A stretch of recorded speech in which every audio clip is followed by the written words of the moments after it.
میری تحریر کا عنوان ہے جب ہم گناہ کرتے ہیں۔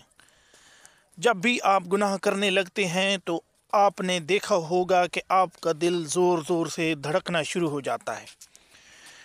یہ خالق کل کی طرف سے دیا گیا ایک سگنل ہوتا ہے کہ اے میرے بندے، یہ کام غلط ہے، اس سے باز آ جا۔ یہ الگ بات ہے کہ ہمارے دل گناہ کر کر کے اتنے سیاہ ہو چکے ہیں کہ ہم ایسے سگنلز کو اپنی کمزوری یا ایک فطری عمل سمجھ کر ایک اور گناہ کر ڈالتے ہیں۔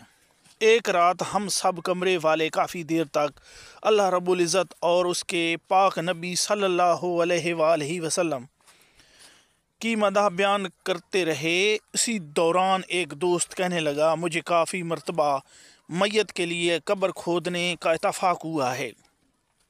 ایک مرتبہ ہم 4 دوست قبر کھود رہے تھے۔ جب قبر کی کھدائی مکمل ہو چکی تو ہم میں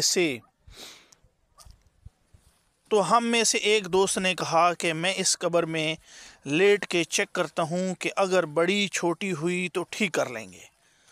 ہم نے کہا کہ ٹھیک ہے، تم اندر لیٹ کے چیک کر لو۔ وہ قبر کے اندر داخل ہوا اور لیٹ گیا۔ جیسے ہی وہ لیٹا، قبر کی دونوں دیواریں بیٹھ گئیں اور قبر بند سی ہو گئی۔ اندر سے اس کے چیخنے چلانے کی آوازیں آنے لگیں۔ ہم نے جلدی سے اوپر سے مٹی ہٹائی اور اسے باہر نکالا۔ اس کی آنکھیں خوف سے باہر آنے کو تھیں اور اپنی پسلیوں پہ ہاتھ رکھے کرہا رہا تھا۔ ہم نے گاڑی منگوائی اور اسے جلدی ہسپتال لے گئے۔ وہاں جا کے پتہ چلا کہ اس کے کچھ پسلیاں ٹوٹ گئی ہیں۔ اس واقعے نے ہمیں کافی خوفزدہ کر دیا تھا کہ قبر کا عذاب واقعی بڑا سخت ہے۔ جب ہمارا وہ دوست کچھ بہتر ہوا تو ہمیں کہنے لگا، یہ مجھے میرے گناہوں کی سزا اور رب العزت کی جانب سے راہ راست پر آنے کا اشارہ ملا ہے، اس لیے شاید مجھے دنیا میں ہی قبر کی ہولناکیاں دکھائی گئیں تاکہ راہ راست پر آ جاؤں۔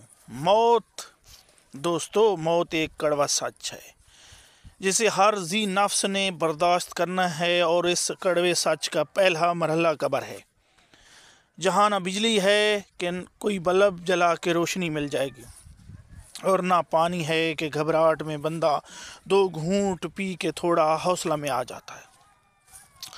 وہ ایک اوپر نیچے دائیں بائیں سے بند گڑھا ہے جس میں نہ کوئی روشنی کا ذریعہ ہے اور نہ کوئی ہوا کا۔ اوپر منو مٹی، نہ کوئی فریاد سن سکتا ہے، نہ کوئی وہاں آپ کی حالت دیکھ سکتا ہے۔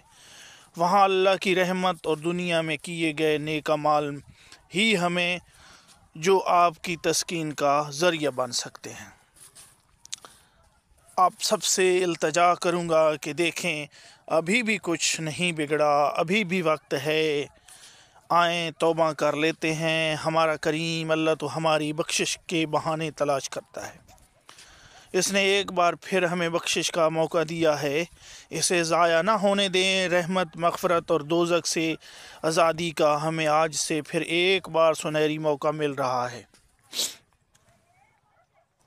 کتنے ہی ہم میں سے ایسے تھے جو پچھلے سال ہمارے ساتھ تھے مگر اس بار ہمارے ساتھ نہیں ہیں، لقمہ اجل بن گئے ہیں۔ خدارا ان ساتھیوں کو غنیمت جانے، ان میں سے اپنے رحیم رب کو راضی کر لیں، اسی میں ہی ہماری دنیا اور آخرت کی بھلائی ہے۔ والسلام۔